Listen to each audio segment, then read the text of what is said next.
So, as promised, I watched Joseline's Cabaret, Atlanta, and it's a whole lot to unpack. And when I tell you they was doing the absolute most, they were. And now I have to talk about you. Let's roll that intro.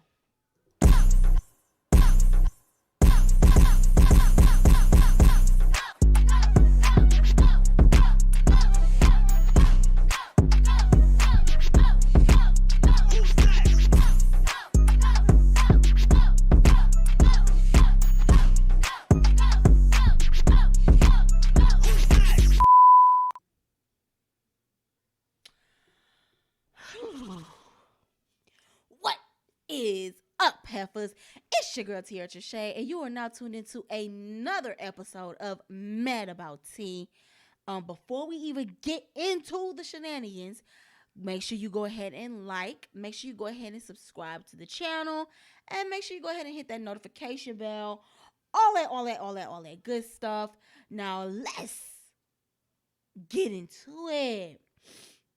Now, last video I said that if enough of you said you would want to do a watch party, we would do a watch party on Twitch.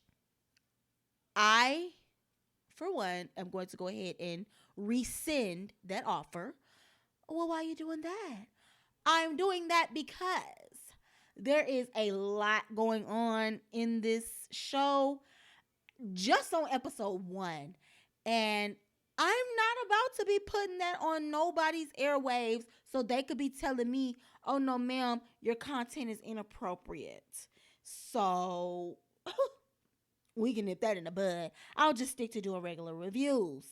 But since I got you here, make sure you go ahead and follow me on Twitter at madabout_T. You know, I be doing a lot over there, so I would love for y'all to follow me. And with that being said, let's just start it from the top, shall we? So,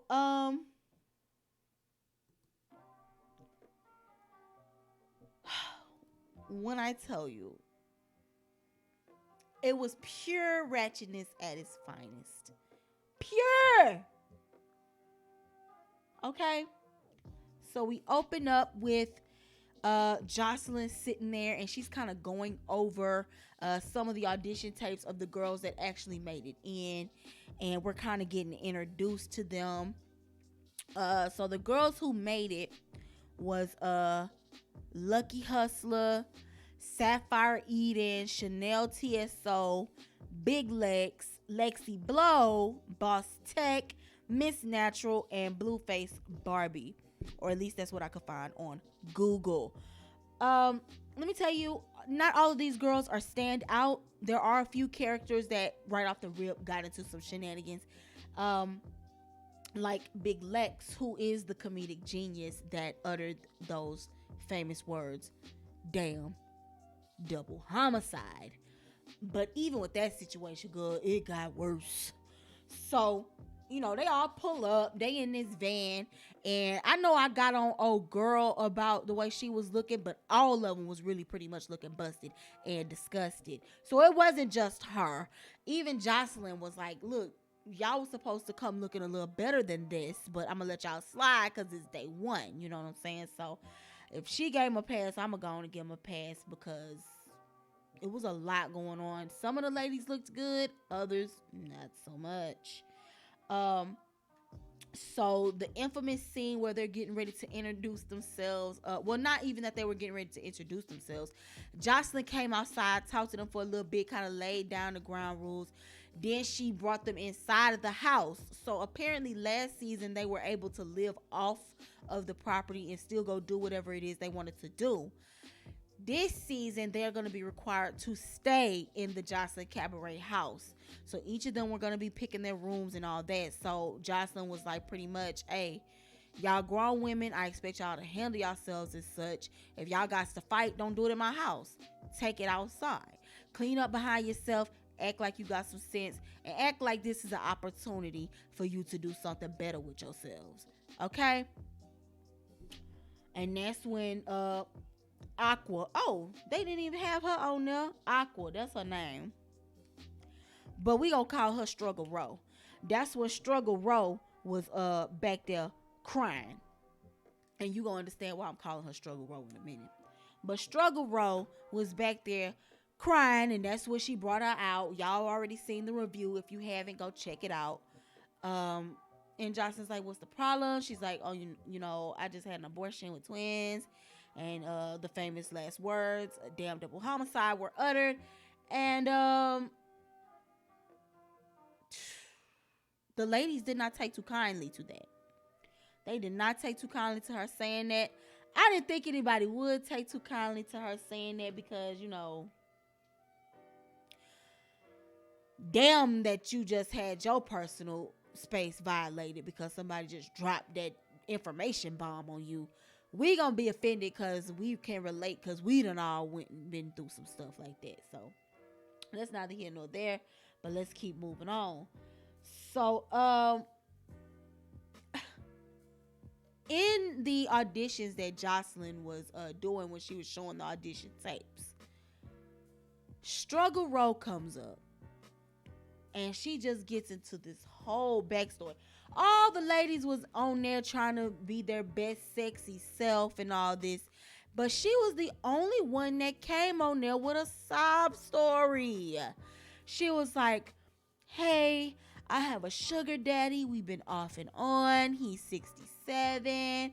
But I've been living in my car for 2 years. I'm broke. I'm poor. I'm struggling. It was just a lot that she was putting out there. And I was like, baby girl, if you got a sugar daddy and you still living in your car, there ain't nothing sugar about him. That's a Splendor daddy. That's a salty daddy. Ain't nothing sugar about him. Because there's no reason you should be living in your car. And then when was this relationship with this sugar daddy? Because when did you have time to lay up with the nigga, to have twins, to then have an abortion by? What? When did all of this happen? Did they all coincide or did they happen in separate occasions? I'm confused. So all that went on. And I had to take notes down, y'all, because a lot was happening real fast. So you see me looking down, that's because I'm reading my notes. Yeah, but it was a lot. She went on and she mentioned that the man was Italian and white. And last time I checked, Italian and white is both white, ain't it? Y'all correct me if I'm wrong. Put that in the comments. I'm sure you will. So then they move on to the next highlight character, who is Blueface Barbie. Now, Blueface Barbie is a white girl. You can Google all of these young ladies if you would like to, but Blueface Barbie is a white girl. But I have an issue with her because everything that she's doing is trying her damnedest to emulate what a black woman would be. Huge problem with her. Huge problem with her. She's fantastic. She built with plastic. Lips done, hips done, nose done. Just whole body is made out of plastic. They got her fresh out the Atlantic Ocean. So that's Blueface Barbie for you. That's how we were introduced to her. And apparently she's homosexual. She made a point of making that known in the van with the other girls. So that goes on, and afterwards they're going to get their rooms. Now, when the girls are going to go get their rooms, people still had an issue with Big Lex making the damn double homicide comment. So the girl that she said it to, Struggle Row, Big Lex, I believe Miss Natural, it was a few of the other girls, they were all pretty much arguing. And Big Lex was holding her ground. She was like, yeah, I said what I said. Y'all broken, y'all bums, and y'all this and y'all that. And that's when they cut off to talk directly to Struggle Row in one of the doggone confessionals. Why this girl say she had the abortion at 4 months?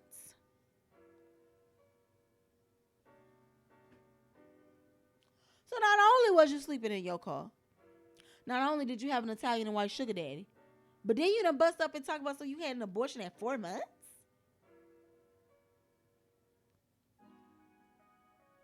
At 4 months, your child is pretty much, you know, got a heartbeat. It's able to do things like suck its thumb. It's blinking its eyes. It's so much going on at 4 months pregnant. I could just imagine how horrible that was to have to do an abortion. And again, like I said, she did the abortion because the dude she was with left her. So then Joseline hop her broken English speaking ass on the camera in her confessional. And come to find out, Struggle Row had talked to Joseline separately after all the fights broke down, because Big Lex was about to fight everybody in the house, and everybody in the house pretty much decided unanimously we don't like Big Lex. So that was that.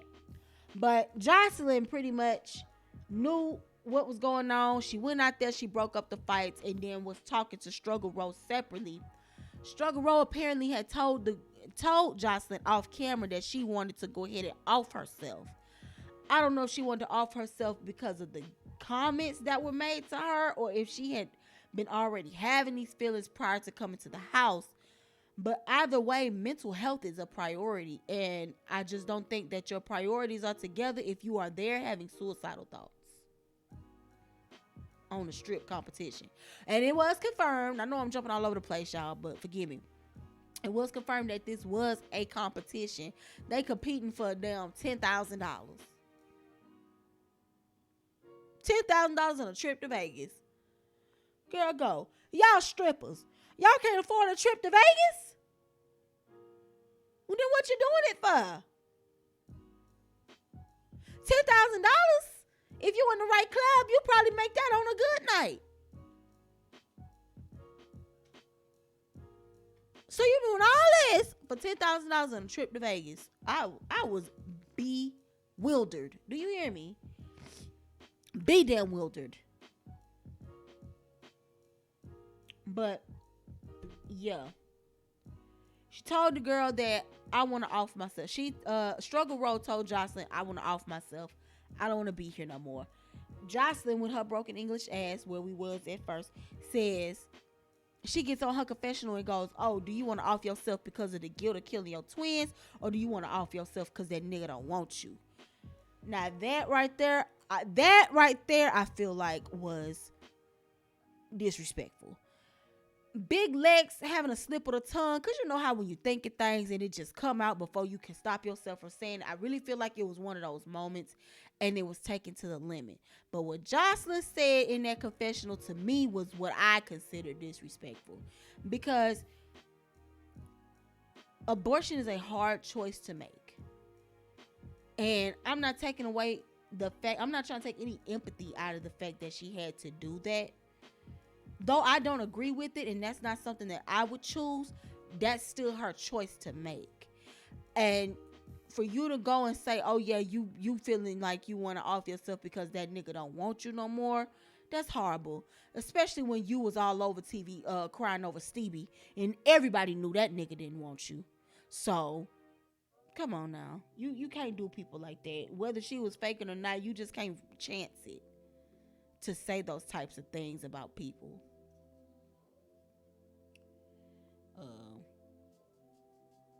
Yeah, so that happened. So just when everything seems like it's about to cool off, the girls finally settled into their room, and who other than Blueface Barbie and one of them other chicks who again didn't shine like I feel like should have shined or could have shined. I don't know. I don't remember her name, and I don't even know who she was actually. But they talking. So Blueface Barbie is like, yeah, I got issues with Lucky. So Lucky and Blueface had issues outside of the Joseline Cabaret house. Lucky was one of the girls that was on season 1 apparently. So something went on about Blueface Barbie being a prostitute by day and a stripper by night, and her boyfriend at the time, she was giving him a little bit of a commission off of all of the profits she was seeing from selling her crotch. Now, she saw Lucky and was like, girl, we could make some money. Lucky was like, okay, I don't have no problem with making no money with you, but I don't want to be making money with your man. So is he a pimp or what's the situation? She's like, nah, he ain't no pimp. We just give him a little commission. Now, if you ask me, that sound like a pimp, but I don't do street shit. So that's just what a young square nigga like me would think. But Miss Blueface Barbie seems to see a difference in the two. So, long story short, Lucky pretty much bounced out. Barbie had an issue with that. I'm going to assume there was some issues that took place between her and her man/manager. We just gonna call him manager for, PG purposes. I guess, whatever. So now she took that issue from way out there and she brought that into the house and she's gossiping about her. So now she's turning her little clique against Lucky. And her clique consists of her, another light-skinned chick, and somebody else. I hope they gave you all the information that you need. But Lucky and Sapphire, they were both from season 1 and they kind of got their clique. So while Barbie was sitting there talking about Lucky was talking to Sapphire about Barbie and was pretty much breaking down the story just like how I told it. So, they like, we ain't finna make no moves on it. I'm just gonna ride it out and see how it goes. Cause, I ain't trying to start no issues. I'm just here to make the money. Doggone Barbie, on the other hand, said, no, baby, I'm trying to make some noise. I would very much so like to wake it up and I want to start some shit. And I'm like, ain't this about something? Ain't this about something? The girl don't want no problems, but you came here looking for problems. So apparently, after all that, they move on to the next thing where they supposed to be having this little meet and greet. I don't know what you need a meet and greet for. They all in the same house.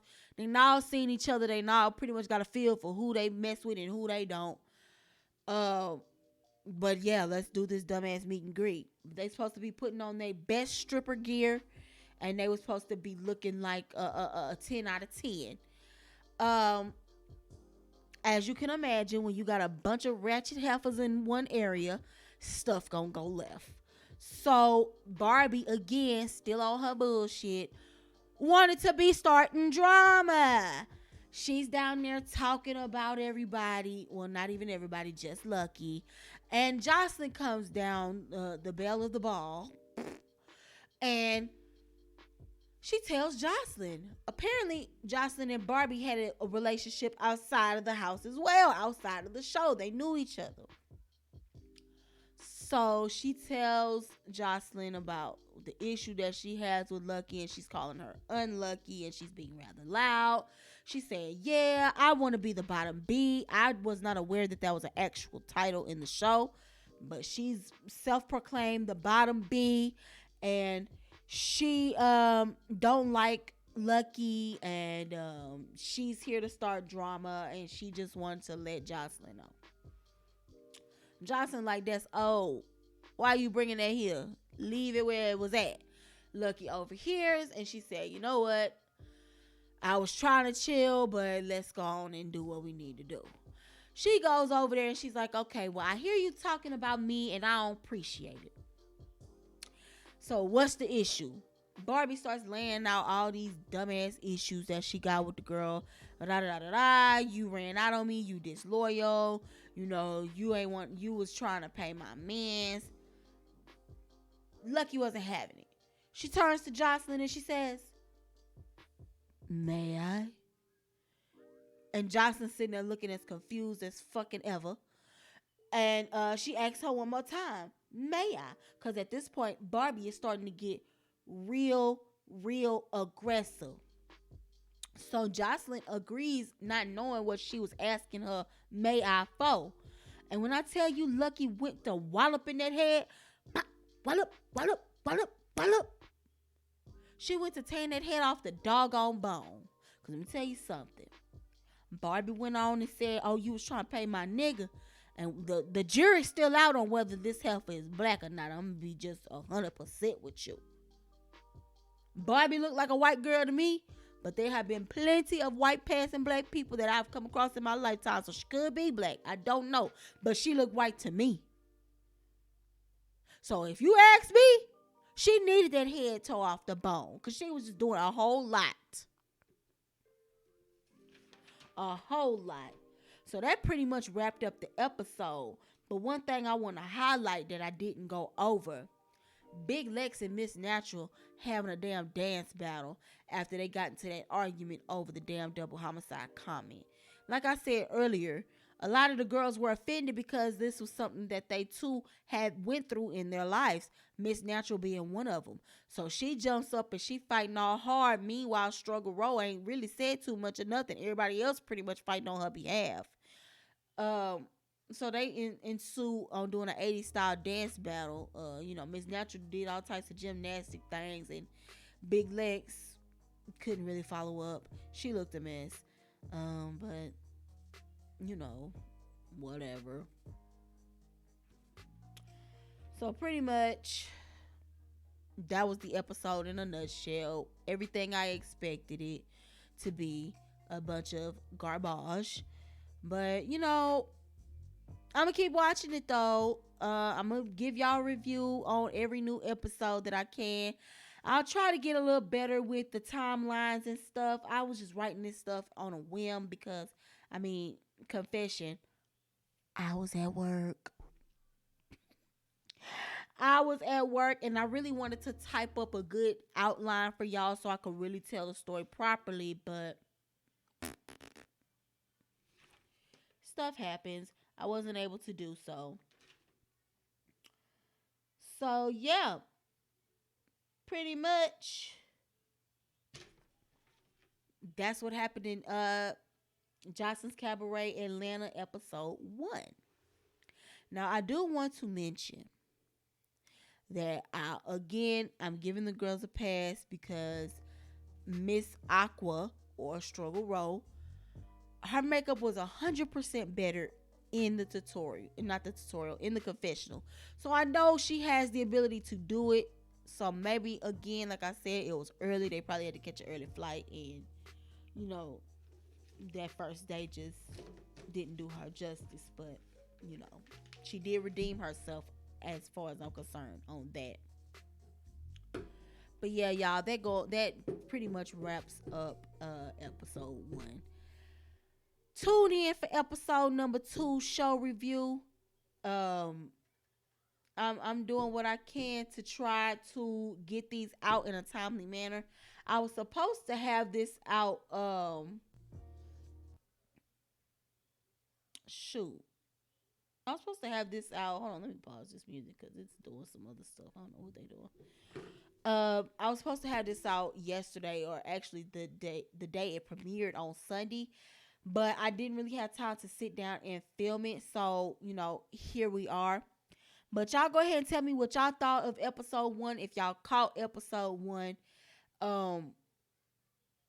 leave your comments down below. Make sure that you like. Also, that you're following me on Twitter, madabout_T. And that's it, y'all. I'm wrapping this up. It's about to be 11 o'clock and your girl is tired. But in the meantime, in between time,